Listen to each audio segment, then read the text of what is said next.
All right, we're good to rock and roll. Are we live? We are.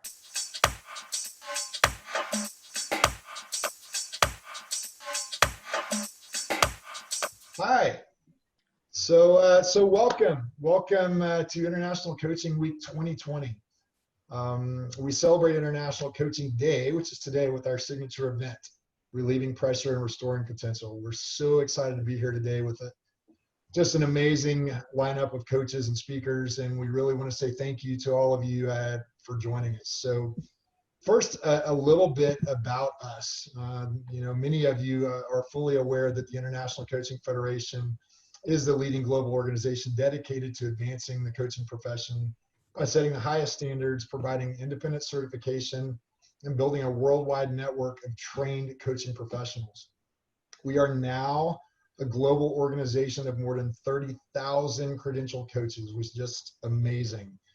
This organization there's no doubt, is here to create value for the professional coach so that every ICF member represents the highest quality of professional coaching. My name is Kyle Pertwee. I am president-elect for the ICF San Antonio chapter. My fellow board members and I are committed to working for and with our members and community to support our mission to be that leading voice in the coaching industry by equipping and connecting coaches in the greater San Antonio area. It's our intention to establish our local San Antonio chapter as the go-to resource for coaching. Whether you're an individual coach, a leader using coaching in your organization, a local business, a nonprofit organization, or someone who is looking to become trained as a professional coach. So as the ICF celebrates its 25th year, we are proud to observe and participate in International Coaching Week. Along with chapters around the world, we're spotlighting the power and potential of coaching, as well as educating local and global communities about its benefits. I want to take just a quick minute to acknowledge Brian Tate and his organization, the Professional Coaches Alliance, for their sponsorship and support this year. PCA is dedicated to creating business development opportunity for the coaching community, and membership dues are waived through the end of the year, just as a benefit to anyone that'd like to join. You can find more info at professionalcoachalliance.org. So without further ado, I'm going to make an introduction to Paula Miles, our fellow board member and director of membership.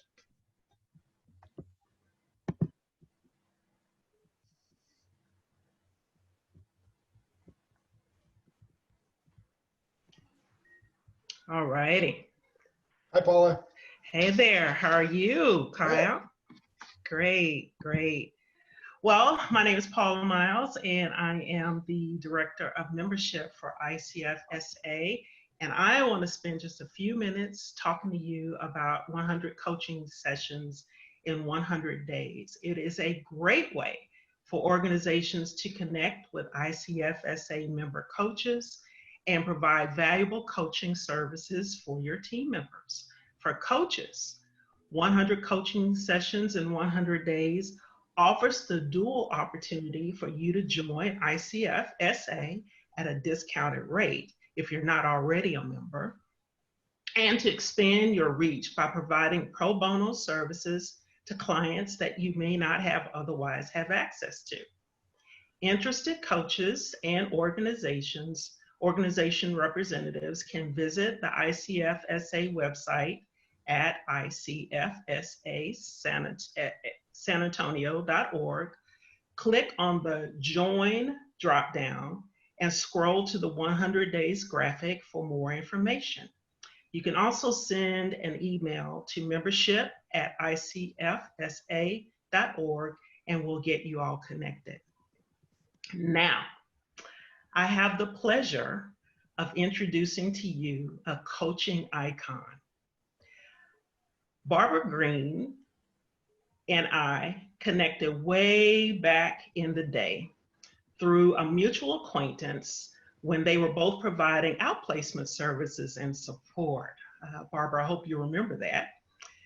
Since then, I've personally benefited from her team coaching expertise in a corporate setting, and I've had the opportunity to observe her energy and her commitment to the causes about which she is very passionate. And Barbara knows everybody, y'all, everybody. You can read her bio at the Green and Associates website, and I encourage you to do so. But this is the very short story. Barbara Green has been in service to others as a coach, a consultant, a teacher, mentor, advisor, volunteer, and philanthropist for decades. Many of us who now practice coaching in the San Antonio area are traveling the roads that Barbara paved, having first traversed them when they were narrow dirt trails. Barbara, we want to thank you for joining us today.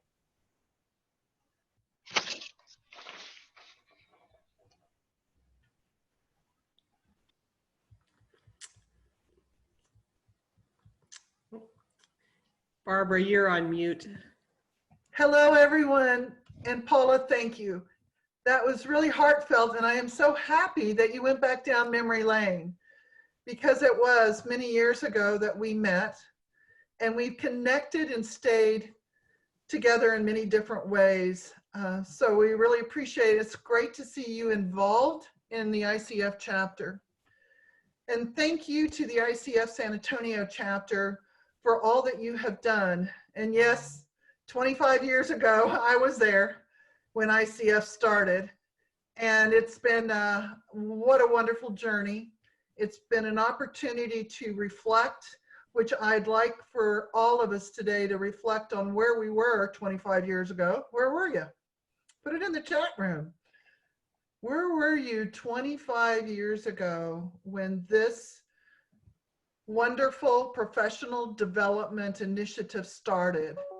And now, where are you at this time in the coaching journey, whether it's for yourself or for your organization? And obviously, in today's era that we are in with all the change, it's actually kind of deja vu, because it goes back to the whole idea of when ICF started 25 years ago. And during that 25 years, I can't believe how fast it's gone. And just think about embracing change, how we really are called upon to come in when change occurs, and the resiliency that makes a major thing happen for all of us. So as we go through this, I'm curious to know, who knows, and put it in the chat room, who knows who actually founded ICF? Go ahead and put it in the chat room. And I am, while you're doing that, I am seeing people saying that they were there to get their certification 25 years ago, so thank you. And then we're also seeing Lackland. Oh my gosh, I'm seeing the name. Uh-oh, cheated, looked it up. So Thomas Leonard was definitely the founder. What some of you may have experienced, and please put this in the chat room, were you here with the San Antonio chapter when Leonard came to be embracing us as one of the first chapters to launch? Who remembers Leonard coming in and giving us the pep talk? Oh yes, he was here, and he helped motivate us all to think about what coaching was all about. Because you see, what happened was Leonard was really a financial planner, and he was working with people on their financial well-being and leveraging it. What happened though was he discovered that people were trying to figure out how they wanted to live their life, because they had to understand better what it was that they wanted to do and how much money was it going to take. So it was pretty bold. And then he decided that there needed to be a stronger force. So that's where the personal side, the individual side of coaching came about. Now, fast forward 25 years later, and we are now seeing organizations system-wide embrace coaching as a business initiative. Business initiative. It's imperative. It is actually integrated into all of their strategic and world, and that is where coaching has come about. We have external coaches, like Kyla says, we've got thousands upon thousands, and it's global. We also have internal coaching, and the power of the ROI has been what companies and individuals have seen and they've experienced with the return on investment to really being intentional, to being transformative, to being inclusive. So it's the entire workforce, entire enterprise, entire organization that coaching is benefiting from. Because oftentimes we'd have the executive being coached, and that executive, even when you think about executive onboarding, you get it right, all the ripple effect occurs to the positivity of retention, employee engagement, and culture shaping of the organization. So we as a coaching professional really makes a difference in how we can really show up and be present, very intentionally present. We have many thought leaders in the organizations that we have internally as well as going forward. One of the key things right now, and key attributes, I would say, obviously, is flexibility and adaptability. It is also connectedness. And many of us as coaches are natural at connecting, and many of you who also know me love that word, connecting. It's connecting, though, with a different focus and also with different mediums.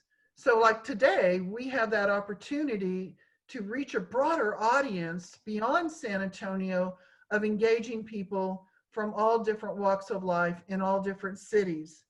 So as we continue to think about this evolution and this transition from 25 years ago of coaching foundation, particularly ICF, and to where it is today, because I'm going to flash back one more time. When we think about Thomas Leonard, there was that skepticism that said, is this a fad?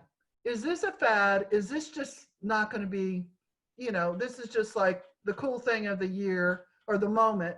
And guess what? It's not a fad. It is sustainable, it's business related, and it's human connectedness, very intentional, that makes the difference in where our journey is today. So going from that individual to the organization as a system and that shaping of the culture. And really, if you take a look at some of the best companies that have gotten best workplaces, you will see that the professional development has been integrated into their strategic plan and integrated into the table at the C-level suite of being able to have those conversations of how we are going to develop, particularly in the time of change that we are in today. So it's an exciting time. The future is extremely bright.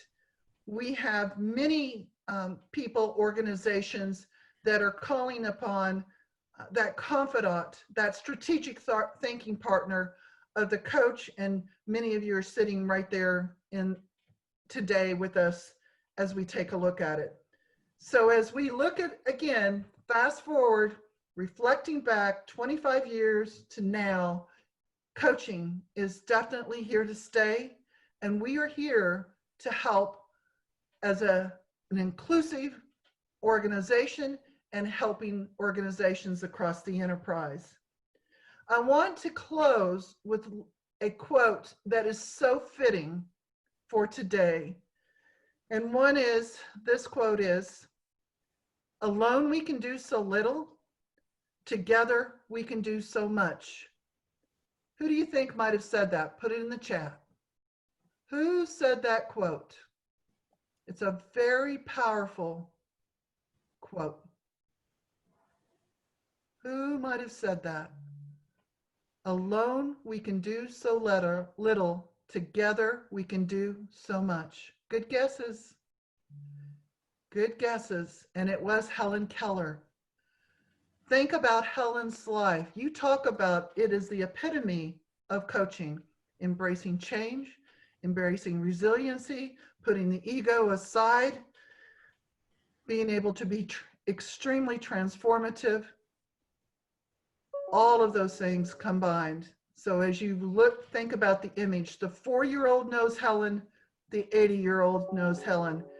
And ICF, congratulations on 25 years of service to our community and to our world.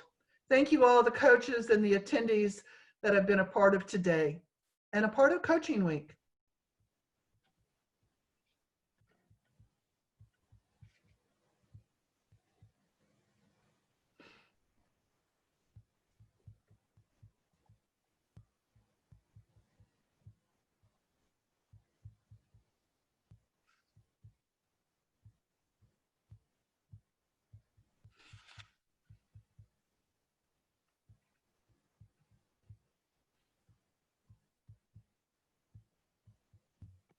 Barbara, thank you so much.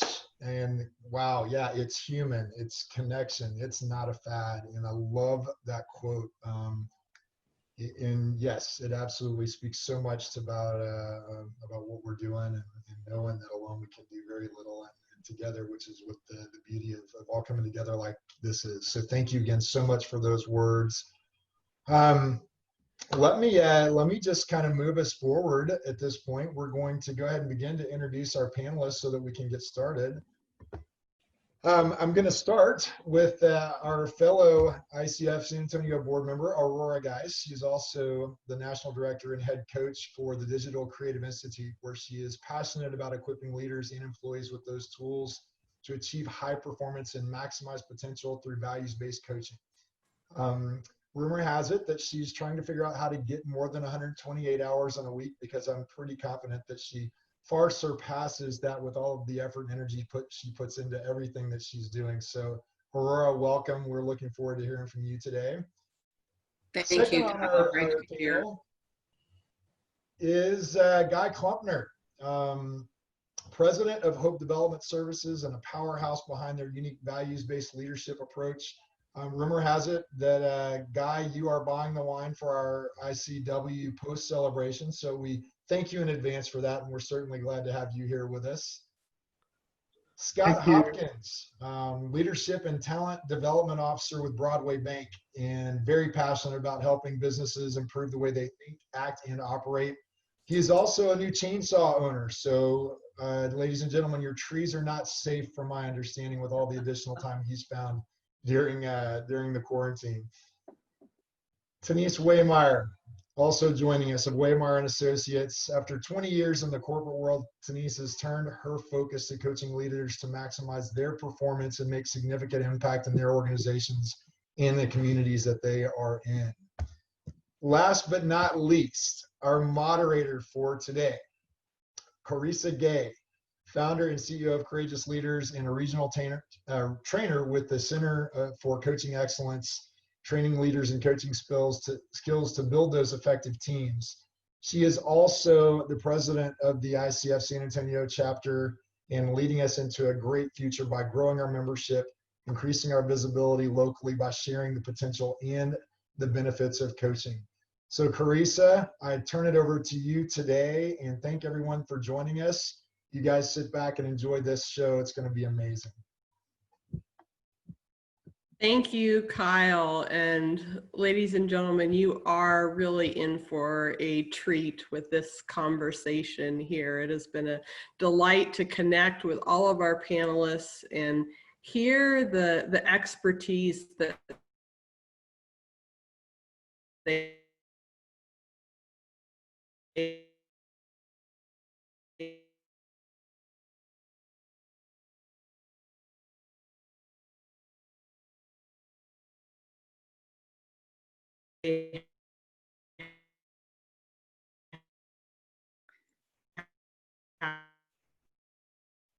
So it sounds like, Carissa, you may be a little delayed. Are you all picking that up as well? Yeah, okay.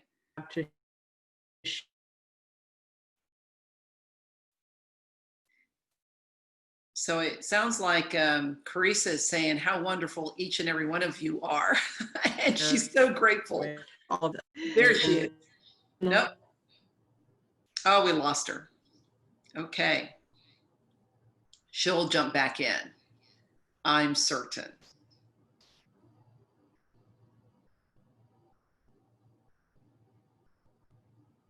Well, as she comes on, I wanted to mention a quick quote to everyone as we're prepared to deliver so much great information. I've had the inside scoop of learning more about Guy and Scott and Denise, but there's a beautiful quote given by Winston Churchill during times of great transition. And he says that I never worry about action, but only about inaction. So we're looking forward to hearing more. Okay, Carissa, I was just filling the space. Thank you. We get a real live experience of what we're talking about today in helping people move out of the red zone of stress and pressure and being able to adapt in the moment with what's going on, because that's what we're all facing in the day-to-day, whether it's how do I keep going in accomplishing business goals, to just staying safe and healthy, to the big question, am I going to let my spouse cut my hair or adapt to a new hairstyle with all of this? So we've got a whole different set of questions that are on our minds, different certainly than they were a few months ago. And Susanna, if you want to go ahead and bring up our graphic here, it really shows what we've been walking through in these past few months. And take a look at this. Maybe you've experienced some point on this dashboard within the past few months, maybe even in the last 24 hours. But when you're in that red zone of fear, noticing the threat of what's going on, it literally is draining the blood away from your brain, and the creativity, the collaboration, the flexibility that we all want to have during this time, it drains away when you're in that red zone.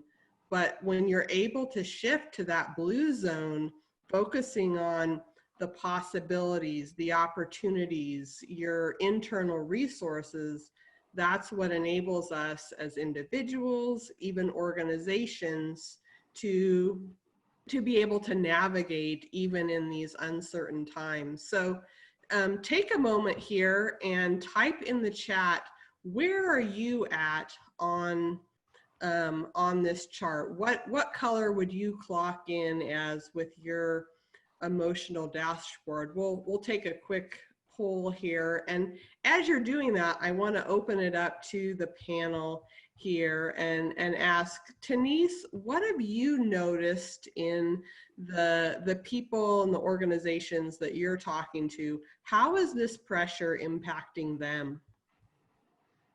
Thanks, Carissa. You know, what's interesting is it actually impacts everyone differently. And I think that's the most critical and important thing to understand is there is, you know, in this day, there is a storm that we're all in. This COVID-19, we're all in the same storm, but we're all in different boats and we're all on different journeys. And in times of stress and pressure in an organization, sometimes it's the same way. It's the same storm, but it's a different boat and a different journey for each person. Some people deal well with stress and pressure, and some people don't. And so we have to know as leaders how to engage, interact, motivate, and give those people space in order to get them from point A to point B during the pressure times. That is so true, that the response to the storm is so individualized, and we get the opportunity to connect with people where they're at so that their experience is validated, and then they're able to move forward in creating options. Scott, what have you noticed from an internal perspective of how people are handling the pressure? Well, I'll echo that, is that people respond differently. And I want to look at it from a neuroscience perspective and how that happens. And within the brain, the more stress that you have on you, the less that you're actually able to control it over time. And eventually, as too much of that begins to build up, it'll result in a kind of a lack of synaptic connections between our neurons. And what happens is we actually have a shrinking of our prefrontal cortex, and it can affect our ability in our concentration and our judgment and our social interactions. And those are the kinds of things that we begin to recognize as we see how people respond under stress and those different types of questions that come up, or when we see something happen and you begin to go, why did that happen? It's that stress really begin to come out and the impact that it's having on the brain. So those are some things that happen inside. And when people are in that pressure and fear mode, it decreases their capacity for being collaborative with others, for thinking of creative solutions, the very things that are so critical, certainly in a time like this, but even for optimal business functioning. And in order to be able to bring stability and move forward, the first step is really helping create that psychological safety so that people can access that creativity and collaboration. So I want to ask our panelists here, starting with Guy, how can leaders create that psychological safety, and first for themselves as a leader, but even then to create that environment for the employees as well? Thank you. Wonderful to be here. It's been what I've been fascinated by. I'm going to go off script for a minute here about the evolution of coaching in recent years. Some of the things that Barbara said were poignant. I think when organizations brace the whole notion of self-development and evolution and take not a spending mindset, but an investment mindset towards it, then things like coaching and training and this kind of space doesn't become negotiable. It becomes part of the fabric of a culture, right?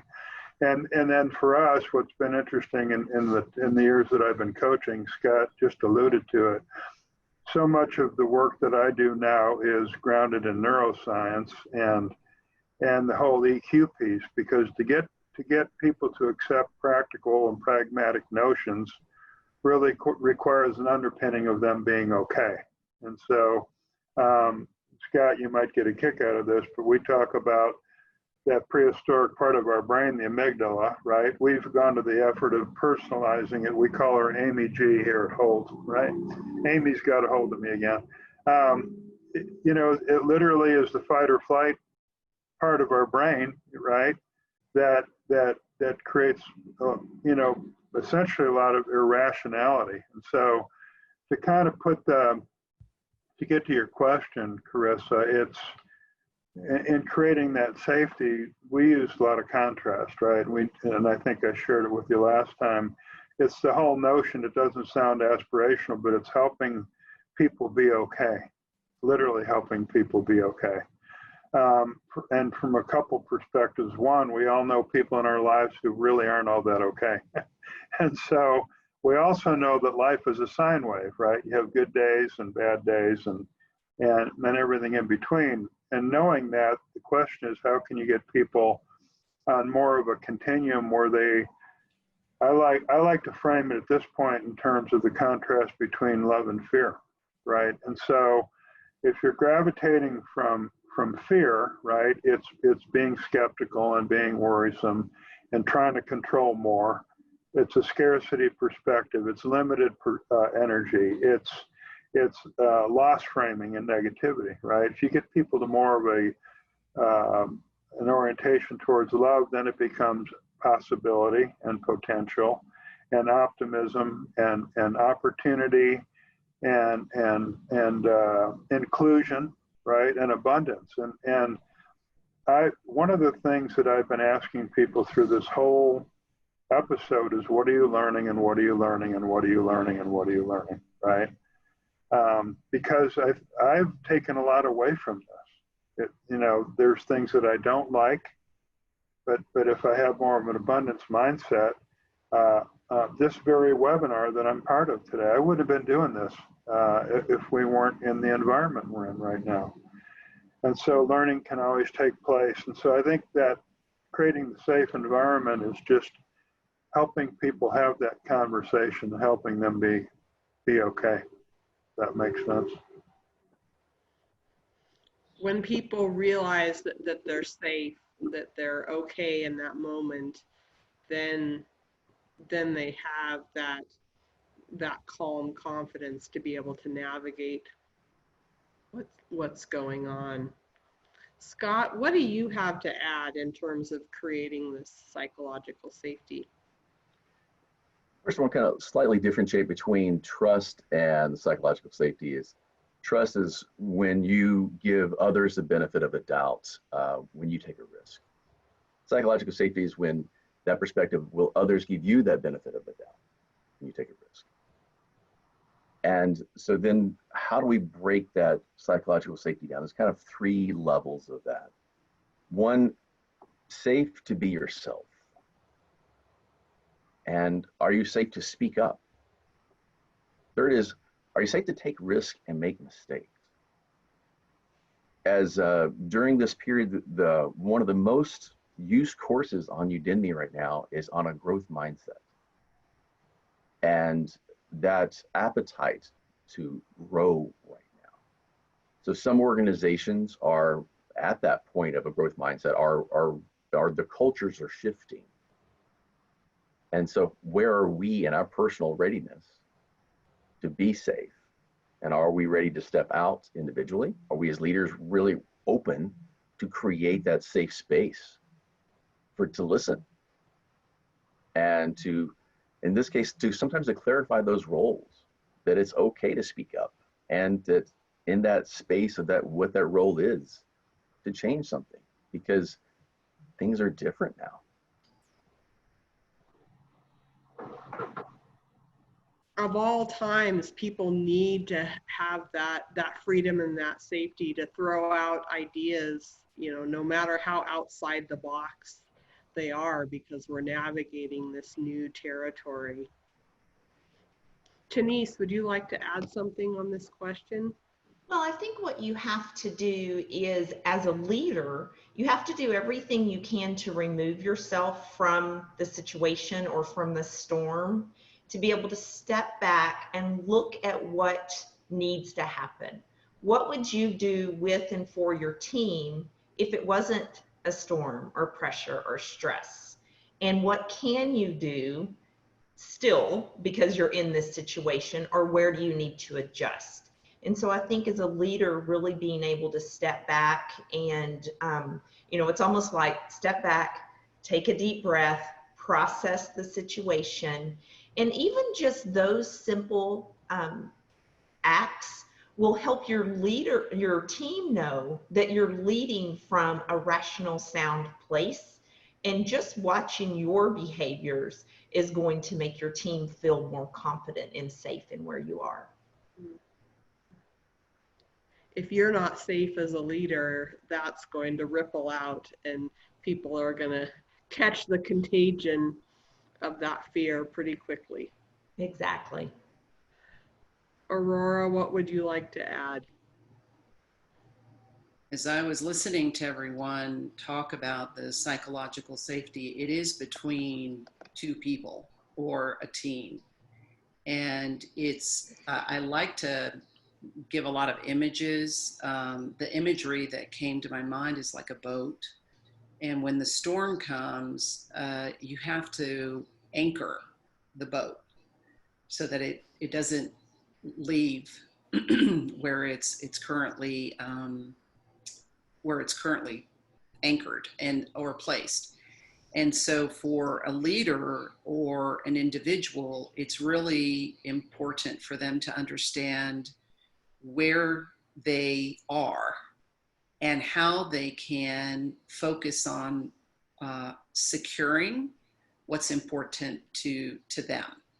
For example, when there is this pandemic and it's out of our control, but what we do have control is understanding our role in the organization, and also having enough understanding and emotional intelligence to share with their leader or with their manager or with their team a very simple question, and that is, where are we now? What is the current challenge that we have? And what can we do to continually build upon our collective work or our collective situation? But then it goes beyond that. And what it goes beyond is really saying what Scott and Guy and Denise have already said, and that is the active listening is paramount, so that individuals are heard during this period of time, and they're feeling safe.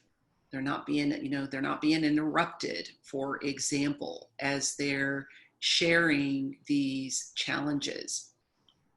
And also admitting what they do know and what they don't know. Sometimes that anchor isn't big enough to hold down the boat. And so you clearly define, we don't know how many customers are going to continue to come in, for example, or if you're going to be getting a job after, COVID. But developing those questions and being vulnerable and authentic is clearly values that a leader and or an individual can build upon to create that safety. That active listening is so key, as you said, Aurora, that people truly feel heard, their experience is validated, even normalized by someone that's listening and connecting both to the logical level of what's being said. We're behind on production, or revenue is down 40%. There's very tangible, hard facts that people are dealing with. We listen at that level, but also listening to what are the emotions and how is the person experiencing this. But true active listening even goes a level deeper than even those emotions, and it's what is that important need or desire. That organic listening is going to give you the intuition to really connect with what's important and help that person be able to navigate through what the challenge is and find solutions. And we want to make this a conversation with all of you across the country as well. So as you're listening to things from our panelists, please do put your questions into the Q&A box, and our moderators will be following that, and we can incorporate your questions into the conversation here, and we'll certainly take some time at the end to circle back and make sure that we're addressing what's most relevant to you in the situations that you're seeing as well. But we've talked at a high level about creating this safety in the midst of a high pressure time. How do you coach, have a conversation with someone that is in this high pressure mode? Maybe they're way at the far end on the red zone in our diagram. Would love to hear from our panel.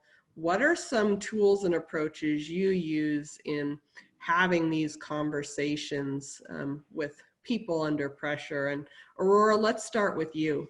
Yeah. I have a conversation daily, if not weekly, with individuals that are under tremendous stress.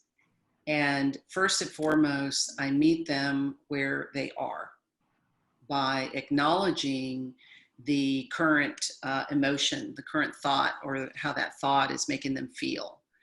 And then moving into what, again, going back to the metaphor of an anchor, having them understand what they can control.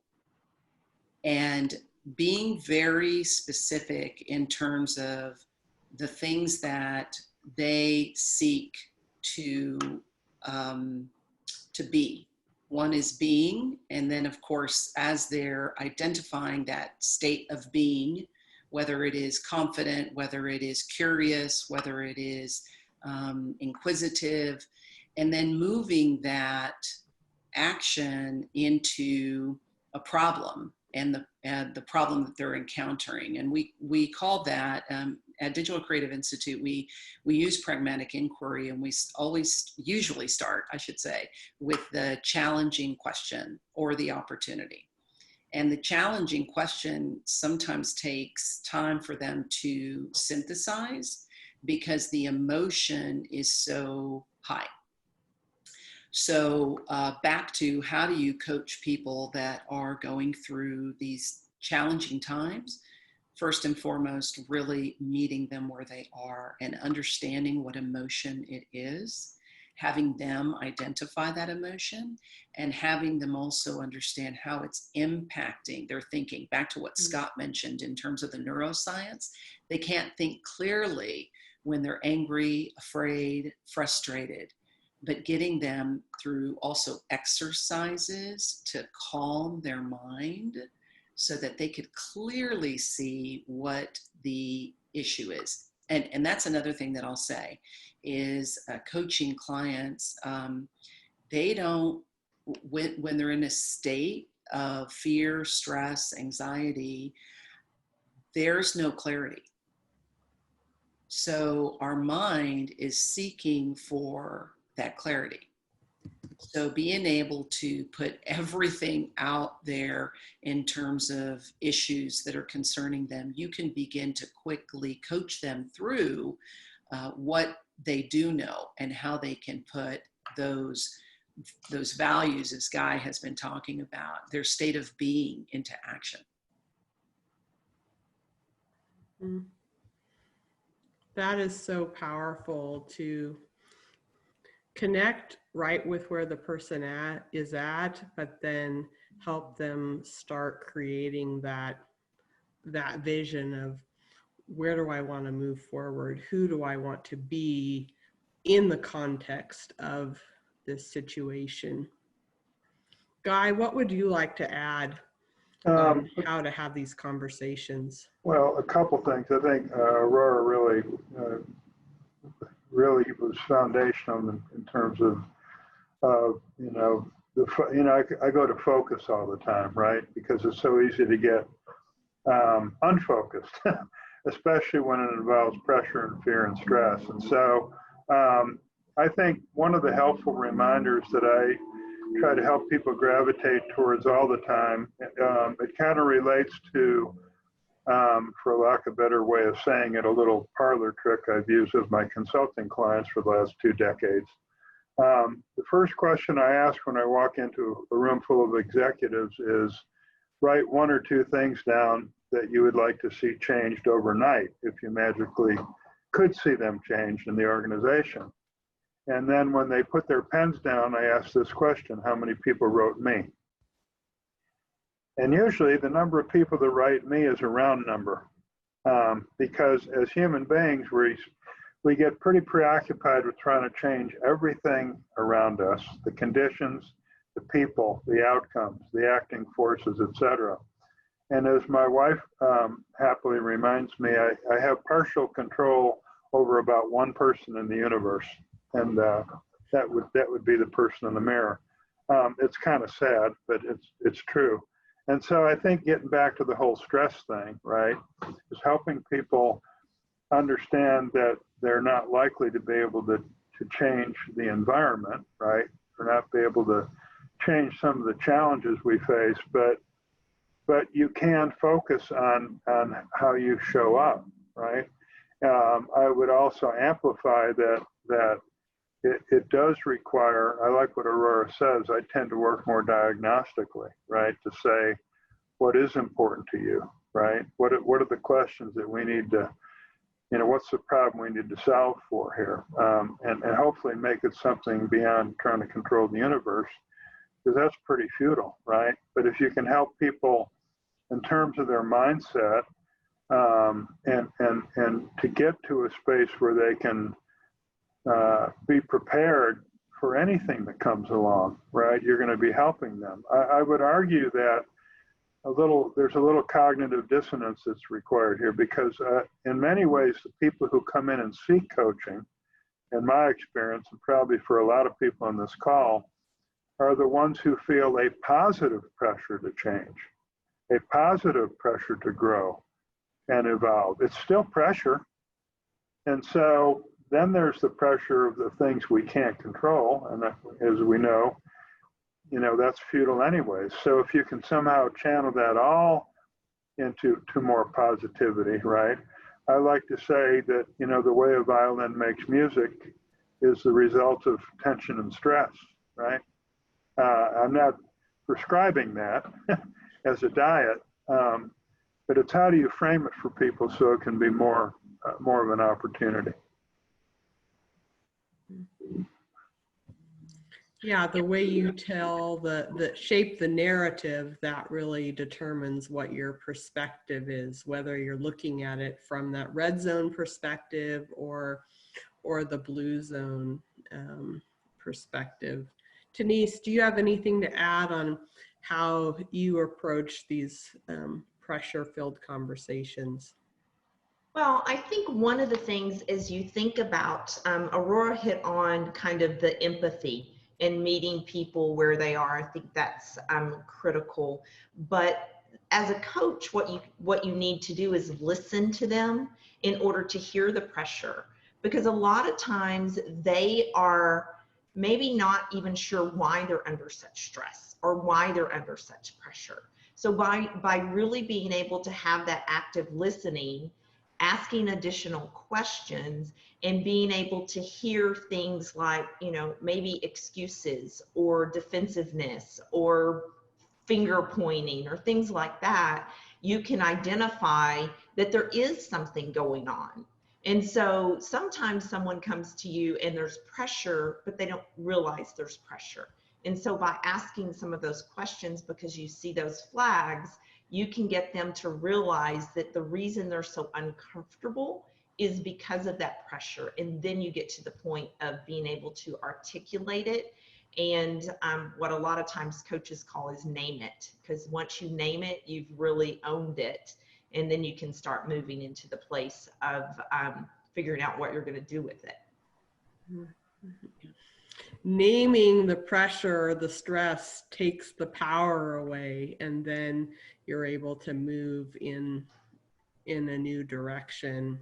And there's been some great feedback in the comments as well. James Beeman shared a really helpful resource just in terms of breathing. When we oxygenate the brain, that simple act starts the blood flowing and being able to move in that creative way. So even incorporating, taking a deep breath into the conversation can help both people move towards that safe place.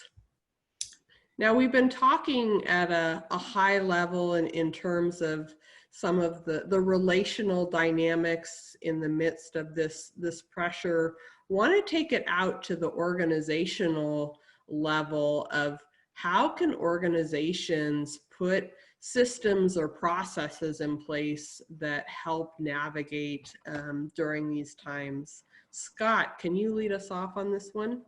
Sure enough. I think to start with is understanding the voice of the customer and what are those primary needs that are there for your customer.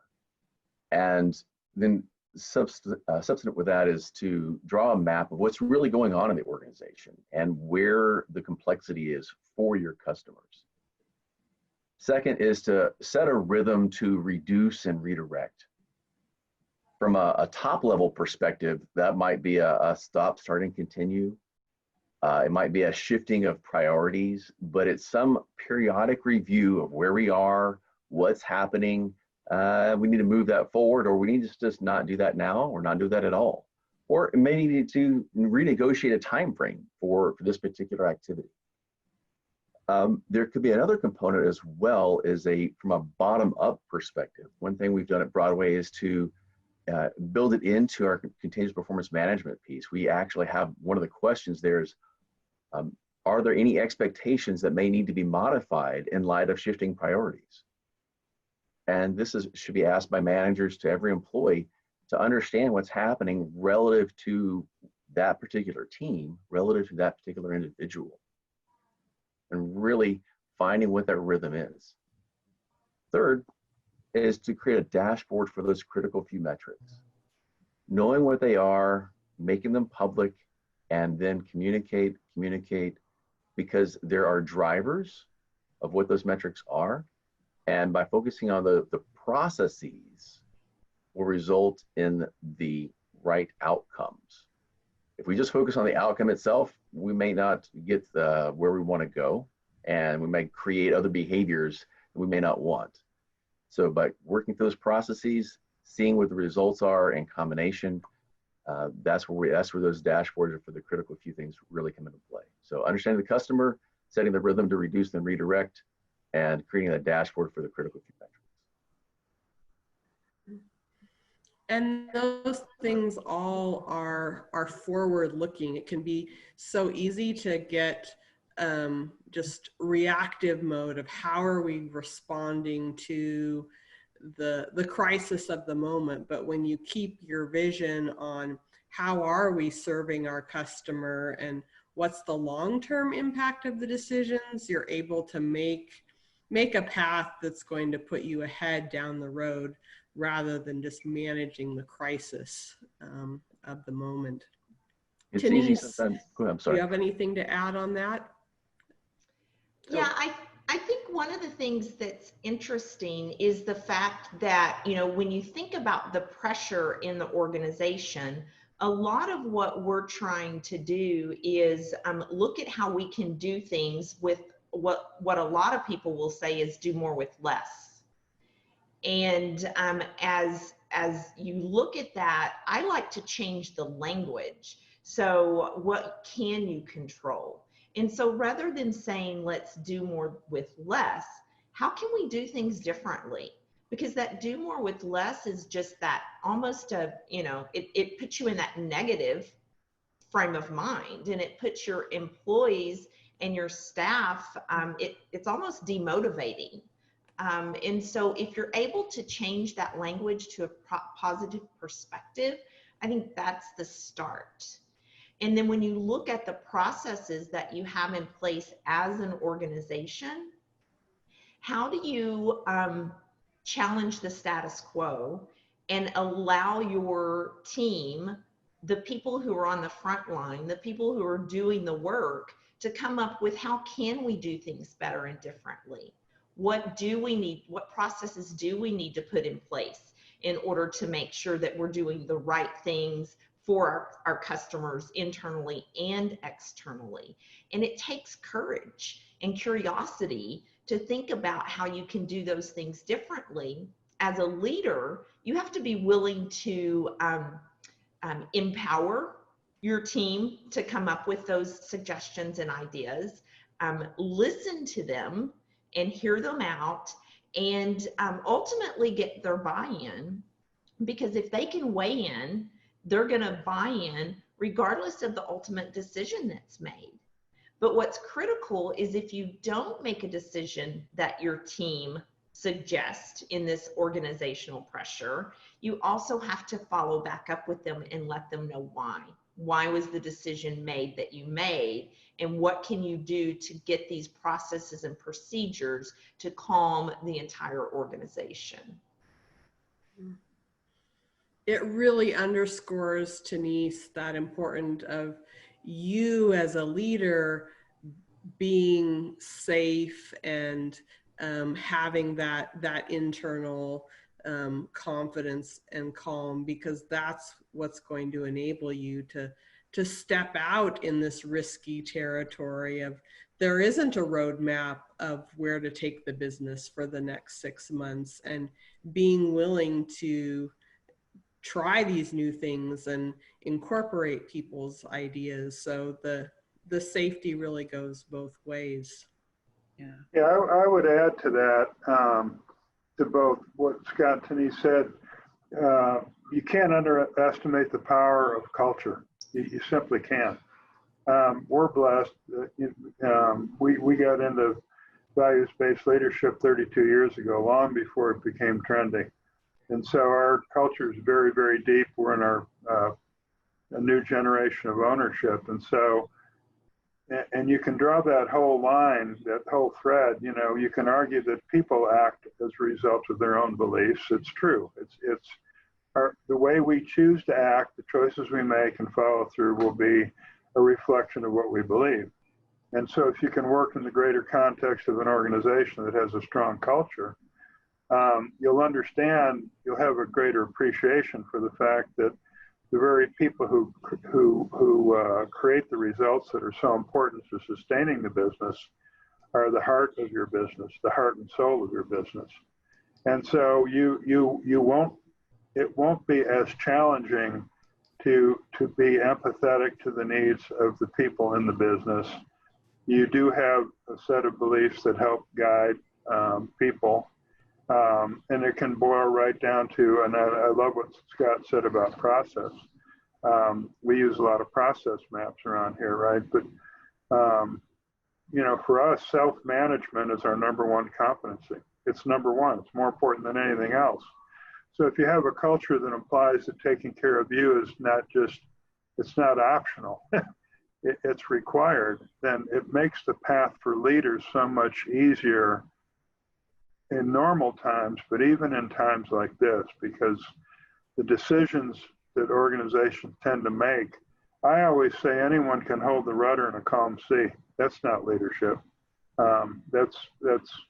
I'm not saying it's not significant, but you know, Aurora made all the metaphors about the anchor. I want to see how people are showing up when stuff's flying overboard, right? Because, or has the potential to, because that's when your culture becomes so important, and when the organizational aspects of all this leadership become so much more relevant and pertinent for people.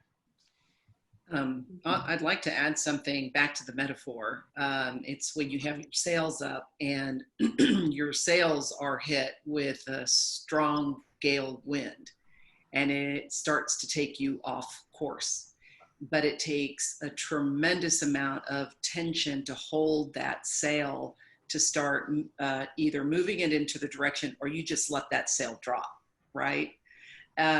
So for organizations, I will tell you that at Digital Creative Institute, what we've done is we've adopted an apprenticeship mindset in our culture. We've just baked it into our DNA. And part of that is we persist with stubborn determination, self-determination. So back to Guy, what you were talking about in terms of self-management, this is managing your determination.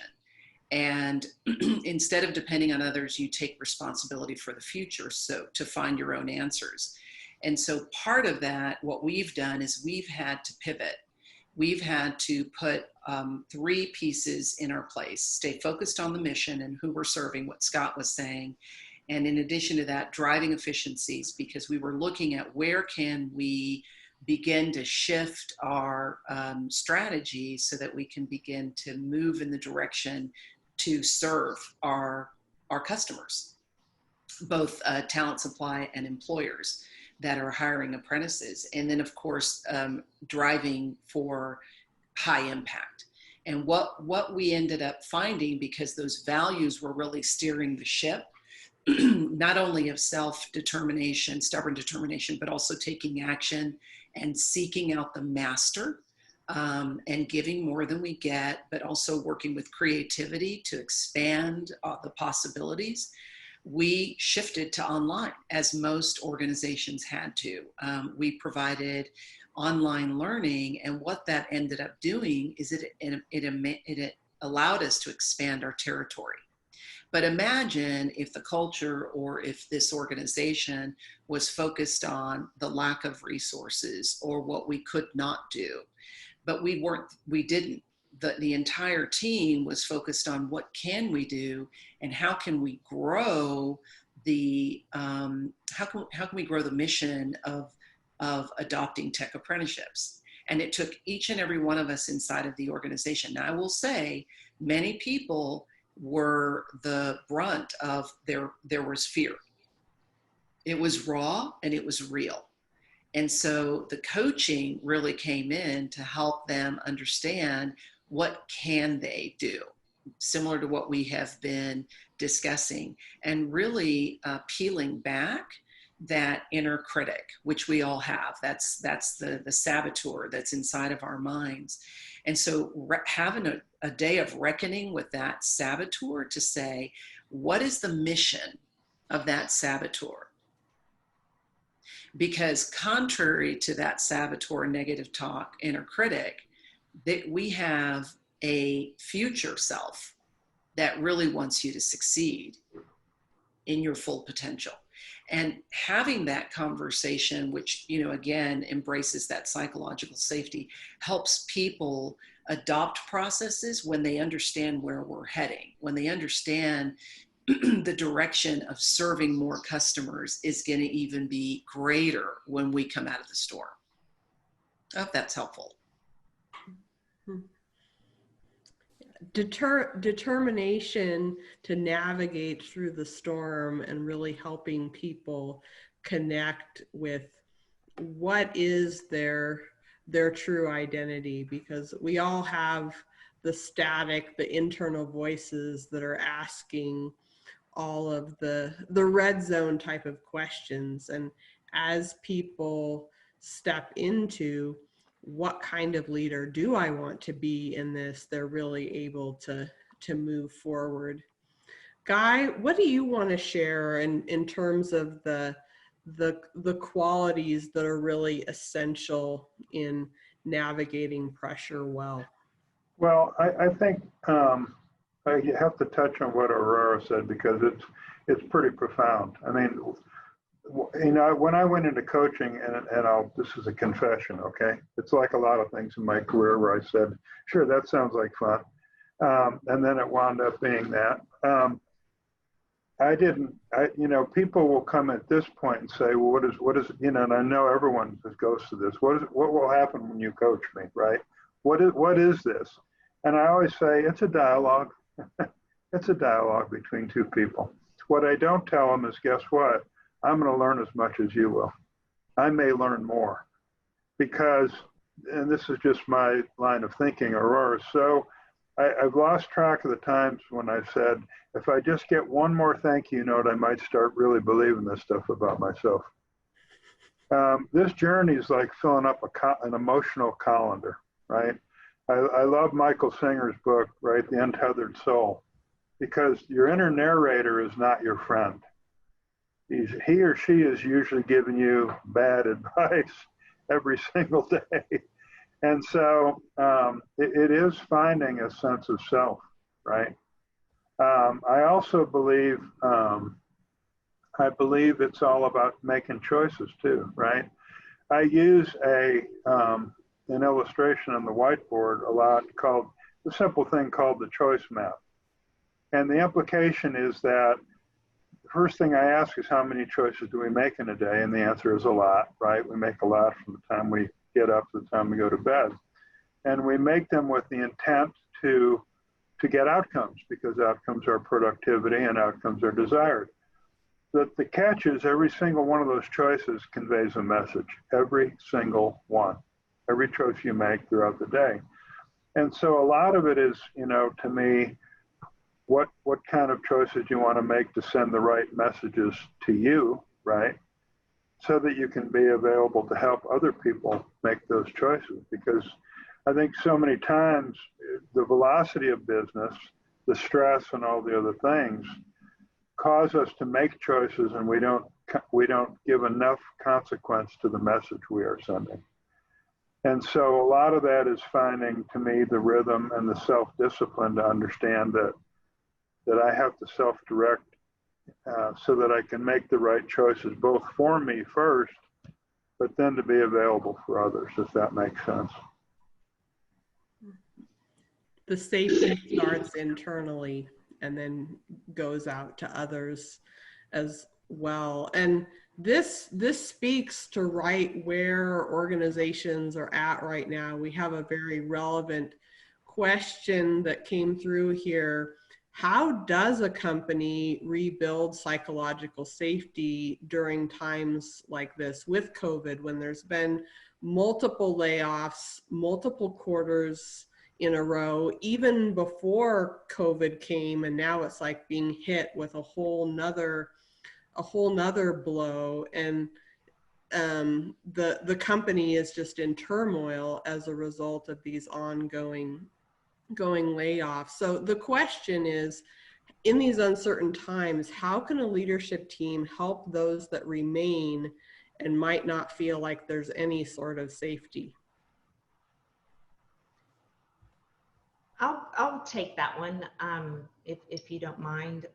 What I think is interesting is the fact that, in my opinion, the foundation of a healthy culture and a healthy organization is that foundation of trust and cohesive leadership. That the leadership is all on the same page. They trust one another. They're working towards a collective result. They're not siloed, they're not broken down. And by having that trusted relationship, you're going to be able to clearly communicate and articulate clarity of the vision throughout the organization. And then you put your processes and procedures in place that support that clarity and communicating that clarity. And you can't over communicate what the mission is and the reason you did things. And so I know a lot of companies will have reductions for a lot of different reasons, but really helping people understand why it happened to the point that they can, not always can everything, but what is the vision of the company and what does that staff look like moving forward? So what can we expect moving forward? Is this the normal or the next normal? And should we anticipate that? And if that's the truth, then how do we help our employees be comfortable with that? And if they're not, what can we do to support them to get them into a place that they are comfortable, which honestly could be a new organization, because the turnover in that particular organization may be something that they're not comfortable with. But it starts with being able to communicate it, articulate it, and share as much information as you can, so your employees know what's going on and why it's going on. Allow them to weigh in to the situation, go back to changing the status quo. If you get your employees involved in some of the activities that are going on, is there something that could be done differently so we wouldn't have to reduce the staff? I know amidst of COVID, I've seen on the news lots of employees saying, I'll cut my salary by 10% so we don't have to have layoffs.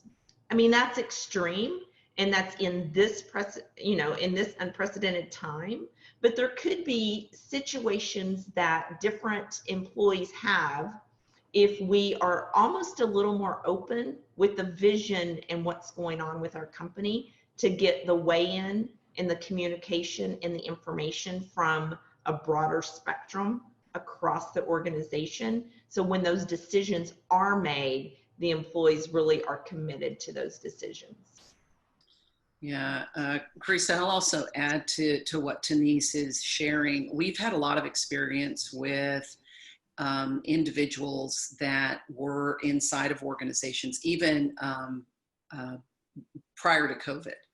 And the coaching that we do around that is really based on a values culture assessment.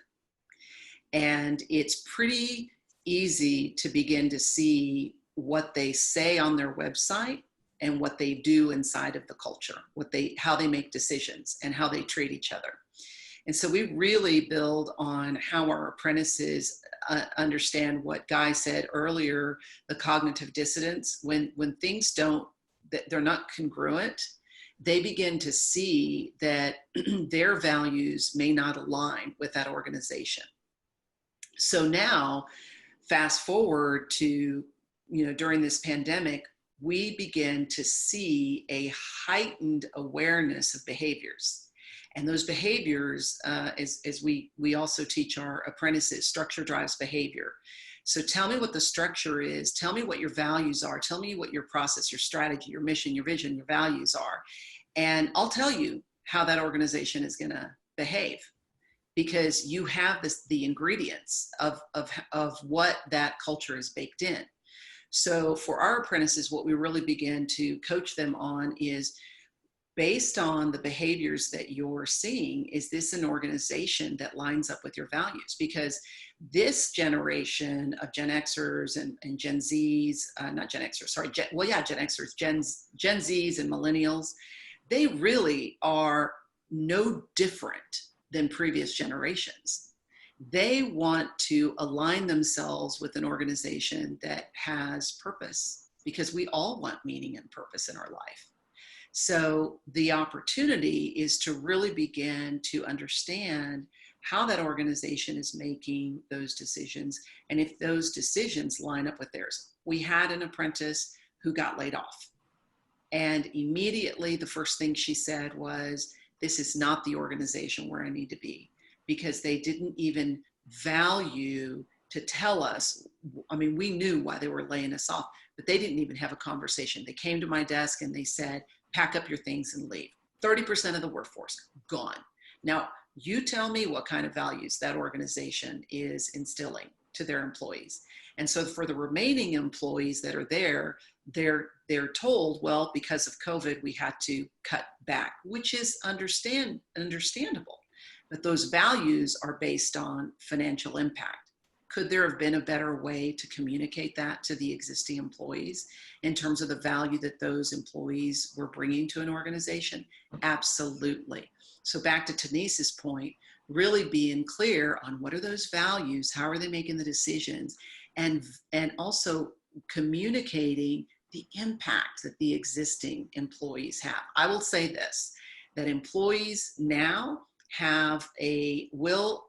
are questioning rather, whether they want to continue with the current trajectory of where their career is at, because the future will hold many options. So we're going to be seeing a lot of pivoting.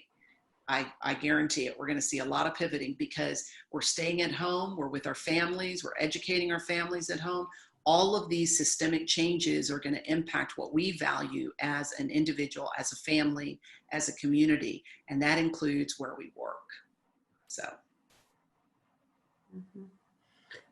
The transparent communication is so key, and Cora Lonning and Dolly Rigsby in the chat have added some great thoughts in terms of when you are transparent about what's going on and the numbers with the company and the values and all of those things, it creates that trust. And as you were saying, Aurora, with all of the change and the opportunities that people are going to be making decisions about, people are going to be drawn to the organizations and the cultures where there is that open communication and truly valuing the individual, that we're all a part of this together.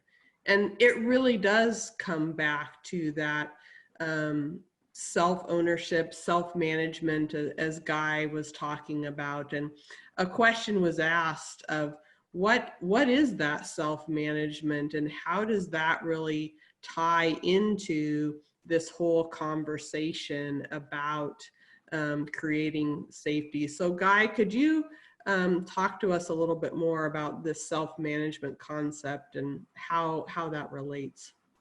Yeah, well, it can exist in a lot of different environments. I think for us, the premise is that you're working in a culture that provides structure, a culture that is a learning culture that will teach and invest in people. Cora used to be with Holt for some time and was a great teacher and instructor, so she's familiar with it. It's self-awareness, it's understanding, it's getting, we talk about clarity all the time. What people want more than anything else is clarity. I'm going to backtrack a little bit to what Aurora and the others were saying and in the comment column. What breaks my heart is that there aren't as many truly values-based organizations as I wish there were, right? We're blessed to work in the organizations we work in. But at the very least, as one of the comments said, what you can do is give people clarity. Because in the absence of clarity, humans are interesting. We make our own stories up, right? And so in our culture, it's pretty clear that we are going to provide you with training and development, but you are responsible for taking advantage of it, right? We talked about some of the things that we talk about, even in terms of who we seek, right? Our 5 items for who we hire are values, alignment, attitude, right? Because we're humans, we have good days and bad days, but we generally don't hire people with really poor attitudes. Adaptability, which is attitudinal flexibility, which means I have more of a proclivity to ask for feedback. How am I doing? Give me advice, right? And then versatility, which means I can take that feedback and what? Actually act on it. The 4th is learning agility. How do I take one piece of knowledge or one concept or one construct and apply it across a spectrum of environments and behaviors? And then finally, technical skills. And so self-awareness is having an awareness of all those pieces and then proactively acting on it. How can I reframe my attitude? How can I build my personal adaptability? How can I refine my learning agility? And then how do I understand that all of us is as smart as, none of us is as smart as all of us. You learn from listening. We've emphasized listening so much. Listening to others who have gone before you or who have other ideas. It's not about having all the answers, it's about having the right question. Having the right questions is so key. And each of us as leaders, as coaches, we get to ask the questions that facilitate transformation even in the midst of all of this challenge and turmoil. That it really is 2 roads diverged, and people can go down the road of making the experience transformational, or it can be a path that it ends up being destructive for them. So in our last few minutes, I would love to hear from each of you, how can we facilitate that transformation with the people that we work with? What would you like to share with us in closing here? Carissa, what I was also going to add to the self-management and to your segue into how can we help people transform or navigate, right? This storm, whether it's an inner storm or an external storm. Self-awareness is going to be key. And we also adopt, as in the apprenticeship program and our performance coaching, the energy leadership. And for those of you who have gone through IPEC, it's Bruce Schneider's energy leadership, which is 7 levels. And we really begin to create that awareness of where is your level of energy. Because at the lowest level, there's negative and positive energy, but at the lowest level, are you operating as a victim? Are you operating out of a lot of frustration?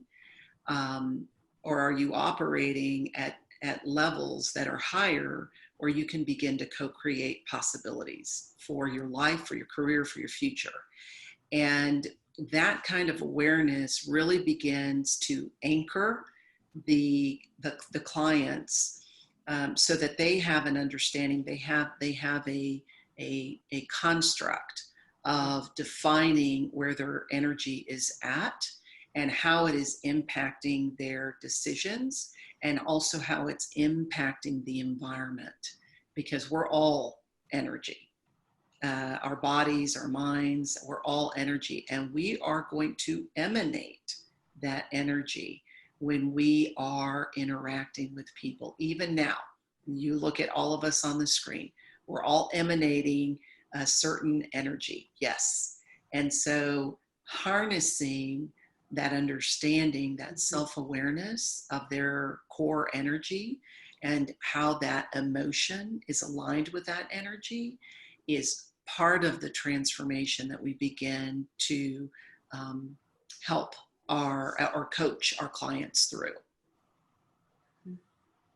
Yeah, I would add, oh, go ahead. I'll build on that, Aurora, and really what I think about is you think about that self-awareness, but in times of pressure, stress, in this crisis, characters are really coming out, strong and weak characters. And so a lot of times individuals are, they're going to show their true selves in this time of stress and uncertainty. And what is critical for that from a leader perspective or from a coach perspective is many times that true self is much louder than it is during calm times, but it's also sometimes very unknown. So there's no self-awareness. There's that lack of self-awareness within that, those behaviors and those strengths and those opportunities. And so it is our responsibility, as I would almost say as humans, to make sure that we help those people understand how they're showing up in that stress. And then that gives them the opportunity to open up and realize what they may want to do differently in order to show up differently and go through the process of really understanding. When I coach one-on-one, a lot of times I take people through a Hogan assessment. And in the assessment, there's actually two components, and one is a bright side and one is a dark side. And a lot of times what it is the dark side of personality, or those strengths that we have that under stress and pressure really become a weakness because they're overused or underused. And so you think of something as simple as, maybe I'm not a strong communicator and I don't create that clarity that Guy was talking about earlier.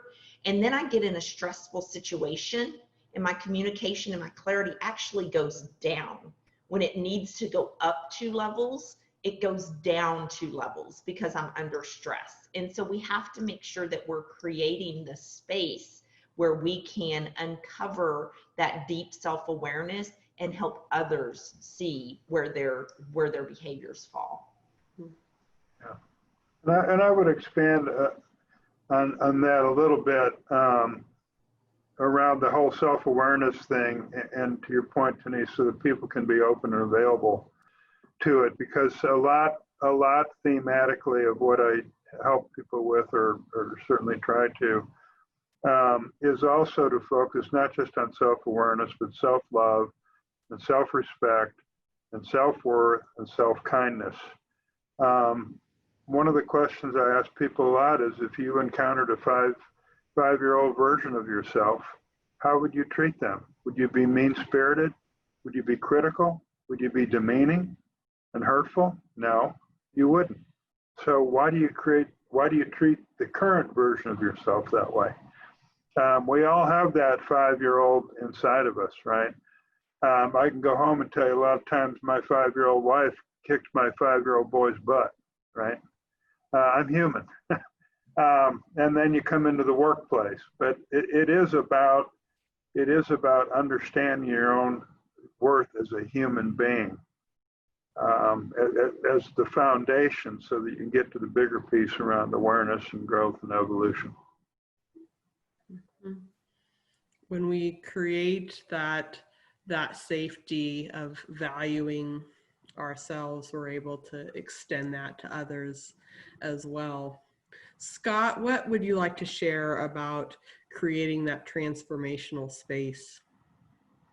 We've talked a lot about our values, being our transparent selves, and our self-awareness.